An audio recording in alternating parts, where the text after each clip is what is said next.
নমস্কার বন্ধুরা, আজকে আমি ভোলা মাছের ঝাল রান্না করে দেখাবো। ধুয়ে কেটে রাখা আছে, দিলাম নুন, দিলাম নুন হলুদ মাখিয়ে গরম হয়ে গেছে। আমি মাছগুলো তেলে দিয়ে দিলাম। মাছ ভাজা হয়ে গেছে, মশলাগুলো আছে পেঁয়াজ রসুন সর্ষে বাটা কাঁচা লঙ্কা বাটা এই কড়াইতে দিয়ে দিলাম। হলুদ গুঁড়ো দিয়ে দিলাম, লবণ দিলাম।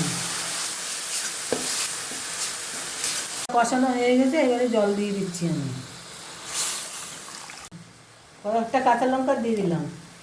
ঝোল ফুটে গেছে, এবার মাছগুলো আমি দিয়ে দিচ্ছি। ভোলা মাছের ঝাল হয়ে গেছে, এবার আমি নামিয়ে নিচ্ছি।